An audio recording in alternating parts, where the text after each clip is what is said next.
Yeah, don't stress. Don't stress. We're gonna get it taken care of. I mean, just have them ship it to us overnight, and we'll have it tomorrow. I'll have that thing back on your wrist before the weekend.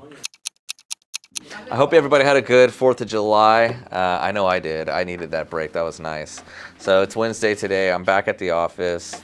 And of course, you know, a little morning drama. Had a client jump into a swimming pool with his rose gold AP 26331OR. So as you guys know, I mean, you would think an AP like that would be watertight for the swimming pool. Heck, I was in the pool this weekend with this watch. I had no problem. But, you know, with this situation, it got condensation, but it was just a little amount of condensation. So it's not a big deal. We'll get it handled, you know, and it should be back on his wrist by hopefully Friday, if not the worst case Saturday.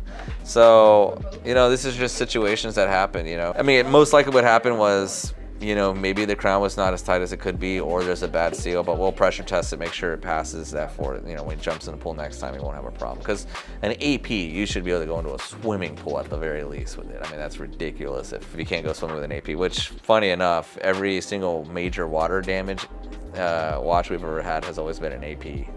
So it seems like there's a theme there.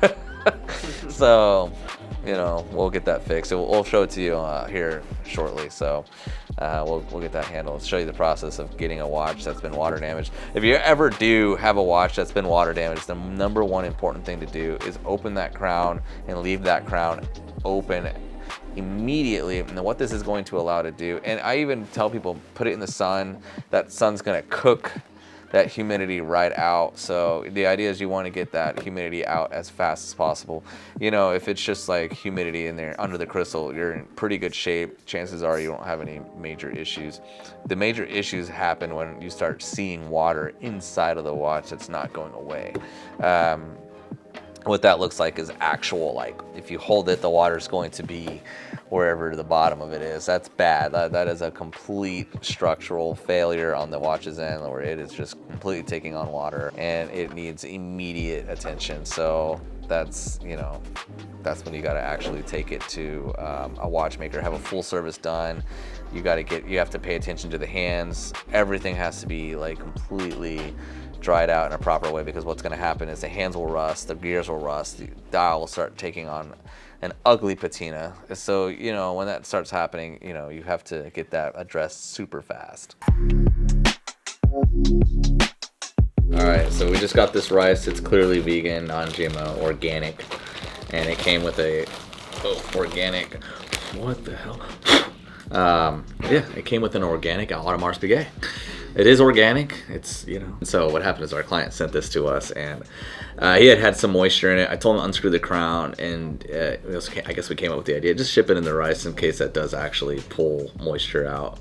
So I mean, it's not, you know, water damaged currently, which is good. So it was very light, very minor moisture present on just the bottom side of the crystal, and it was very faint. So it's just, we caught it in time. So we're gonna go ahead and take this and get this dried out, cleaned up, and possibly serviced. So hang tight and we'll get this thing fixed. Get this trash off my desk. Hey, that's good, right? You want to cook it? Non-GMO kind? Yeah. We got some Oregon friends who might want this. Did you buy these? Are you looping the rice? Yeah, get a shot of this. No, please don't. Your chrono piece is 15.5. Yep, that's non-GMO. Just testing to see if these screws are even tight. Like, how did water get into an AP? That one's kind of loose. 4, 5, 6 days later. They're not as tight as they could be. You're like, oh, did you ship? And you're like, I'm not even putting a lot of pressure on these screws. I'm just checking so them. that's why when That's kind of I put loose. close question mark. I don't even see a rubber sealer on that crown. Yeah, and the problem, I don't like case designs that are sandwiched together like this. Like, they're sandwiched from the back, sandwiched from the top, and you have to rely on, you know, pressure from all of these screws to hold this case together. So these actually function. I don't think a lot of people realize how this works, but this screw actually goes all the way to the other side, and it puts pressure on the case in between the seals. And if it doesn't put the right pressure, you got to think about it. If the pressure isn't equal like that, then, you know, you're having one side might be too tight and the other side too loose, and it just leaves that gap. So I don't know. I mean, it is the way it is, but I'm not a big fan of that design. Got a question for you. I got a client that rushed in at a solid gold Audemars Piguet 26331OR. It's got it got water, humidity, and under the crystal. It didn't like take on water or like it beat it up on the bottom of the case or something like that. But it did like, you know, what is that? It had that like condensation under the crystal. Like a fog? A little fog. It wasn't even bad. So I told him he shipped me the watch crown out and a bag of rice. I guess that I don't know if that's recommended. That's for the phones, bro. Hey, it might work on watches too. We weren't taking any chances. You leave the crown open, you get that rice dust in there. No, it didn't get in there. I checked buddy. it. But anyways, regardless, what should we do? Like, is this something that we need to get serviced, or how do we handle just the small? Can we water pressure test it and get it sealed up? Yeah. Well, I mean, first things first. Open her up. Take all the guts out. Dry it thoroughly, and then reassemble without the movement and pressure test it. Okay. I'm going to the north. I'm sorry, the North Dallas area. Do you want me to pick it up so I can take care of that for you, or what are you thinking? Yeah, I need this taken care of. So if you want to like meet me, I'm happy to meet you somewhere. I got to do a little running around today at some point, and then we'll get this taken care of. Okay, sounds good. Yeah, I've got some insurance stuff I'm dealing with right now, and then I'm gonna head over there to the North Dallas area. But I can meet you, man. I'll give you a holler, and then we'll figure out a way we can either meet in the middle or I'll come to you. All right, sounds good. All right, Just give me a call. Thanks. Yes, sir. Bye. All right, guys, we're headed to North Park in Dallas. I got to go to Omega, drop off a watch over there for service, and then I got to go meet one of my parts guys for a couple of dials that we're needing for a couple of clients. One is a vintage GMT, the other one's a vintage sub. Both have damaged dials as they're sitting, so I found the correct Mark series. So Mark 1 dial for the GMT, and the 1680 has a later service dial, but it looks good, so hopefully they accept both of those. All right, so we just got 2 of them. The sub dial looks like it's a later Mark 5, but it's not in the best shape. But if you saw what the client's working with, this is a lot better of a situation. The dial he has, I'm gonna pull a picture. This is not the best dial in the world, but it's far from the worst. So it's either this or that.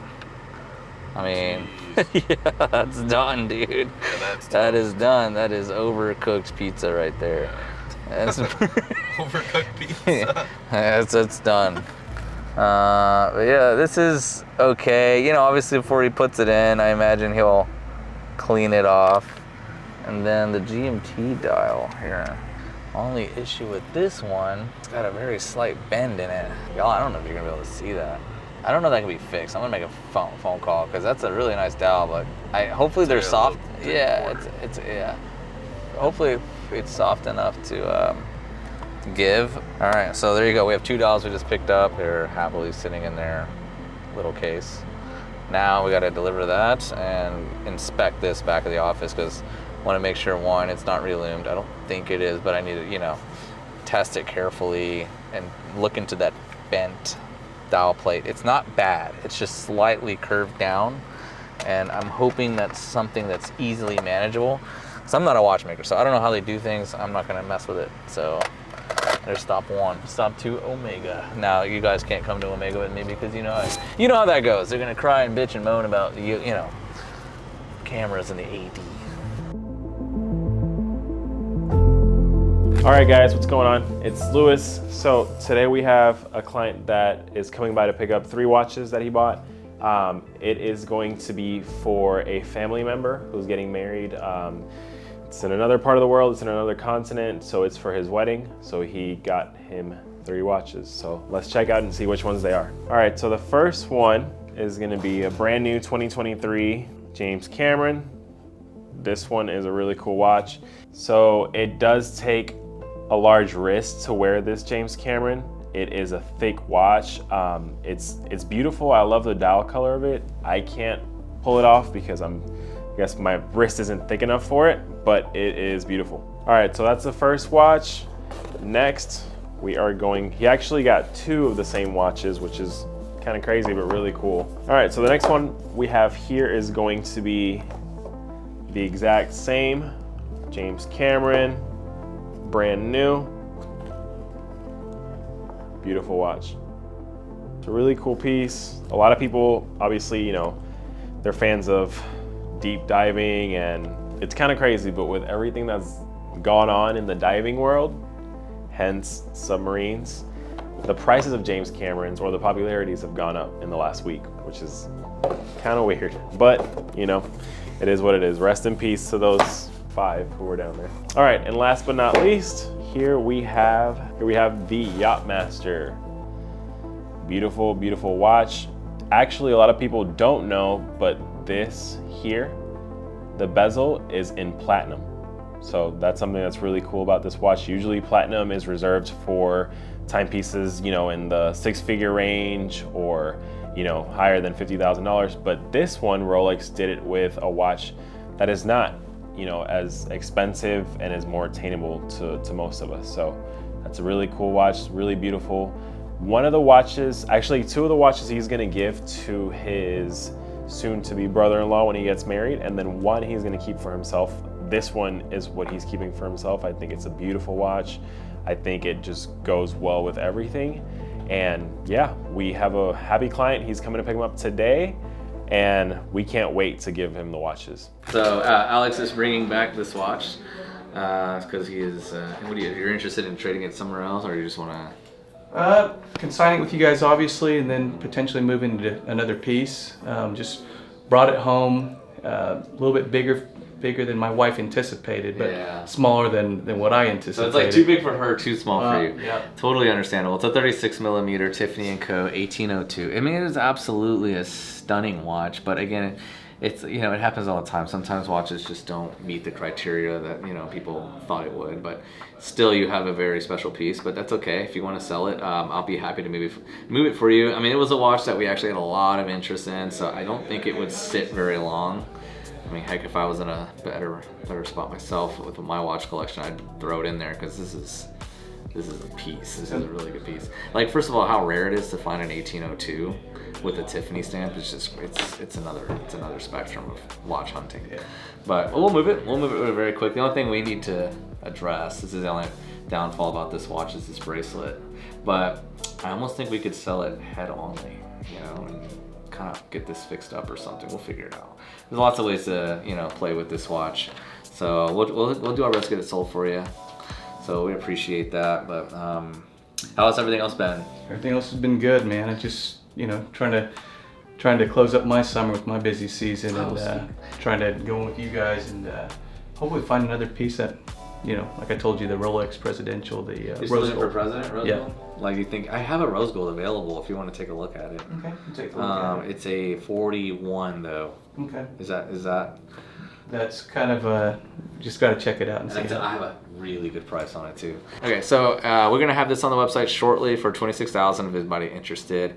But you guys know me, I'll do all right, Easter egg deal, guys. I will do $25,500 if you guys see the Easter egg deal, as you see everything with it. So bracelet, box, and the watch. No papers on this guy, unfortunately. I wish this had papers, because this would be incredible. Let's move this sucker, and then let's see where we go from there. Cool. All right. Good. Appreciate you as always, man. Thank you. Get to it. All right. All right, we've been reading the comments, and we've had a few requests for a few things, and one of them I was able to put together for you guys. And somebody wanted me to do a comparison with a fake Rolex versus a real Rolex, and what are the differences. And today I'm able to do that. Let's challenge you guys real quick. So don't cheat, don't speed ahead. I'm gonna test you guys right now. Option 1 and option 2. So this would be left and right. I think I'm on the screen, right? So it's reverse. The left one and the right one. Which one do you guys think is real? Pause, get a good video if you want to put a still shot in there. But yeah, go ahead and check it out real carefully. Let me know in the comments below which one you picked and why. Don't cheat, don't go fast forward and be like all of a sudden you're an expert because you looked ahead. Genuinely try to test yourself and see if you can spot the difference. All right, so if you picked the left, you are correct, that is a genuine. The right one is the fake one. So here's what we're gonna do. Just right off the bat, when you're looking at these watches, when you look at a Rolex, the best thing I can explain to people is, like, you gotta think of like quality. And obviously Rolex is not shy of having quality on their watches. Their watches are always gonna be tip top, every single aspect. So the one thing you wanna pay attention to when you're looking at a watch, I mean, the worst fakes from the best fakes, you know, they all have the same type of flaw, and that's just overall quality.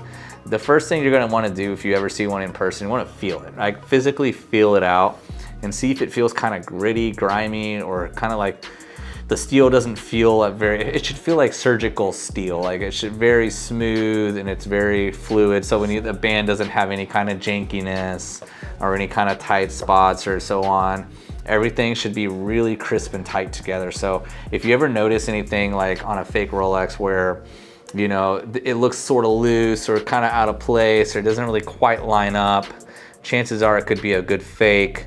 And also the colors on, you know, on a fake Rolex never really seem to be as vibrant and loud as a real Rolex. So if you look here, I want you guys to pay attention to a couple of things here. If you just look at the bezel here, you can kind of tell that the red isn't quite as red and the blue isn't quite as blue as the original. It's kind of dull looking. And then the print on the dial is kind of grayish. It's not really bright white. Like if you look at the hands here and you look at the dial texture, it's very clear and very, you know, very present on the dial. It's very white. This isn't quite as nice. There's obviously things to tell. One thing I like to always show people too, it's like the Cyclops on a Rolex is AR coated. It has anti-reflective material on it, but it's like we call the black hole effect because it's really clear and crisp and there's no color tone to it. It's just a deep, rich, vibrant, you know, clarity that the Cyclops has. Whereas the Cyclops on the fake kind of has like almost like a blue hue to it, kind of like a camera lens. You'll see a strong blue hue. That's not correct. You don't want to see a very strong blue hue on the Cyclops. It should be like very clear and dark. Like it's actually absorbing all the light, it's not reflecting it. So if you look at the Cyclops here, you can see how much light's reflected. This is just stuff that, you know, let me show. Okay, so if you look at the fake one, look at the differences. So look how, you know, reflective and kind of looks cheap. Like this crystal doesn't look very nice. And then if we slide in the real one, look at the difference. You see how there's like almost no reflection and it's just like perfect. Like the Cyclops looks really nice and it looks very high quality finish to it. Again, look at the difference. You see how it just doesn't fit the scheme of the watch. Another thing too is hands. They kind of look, they're cut out with scissors. They really don't look good, and they don't even have like the same color. Like look how white the markers are, look how yellowy the hands are. Like there's just, again, tells right away.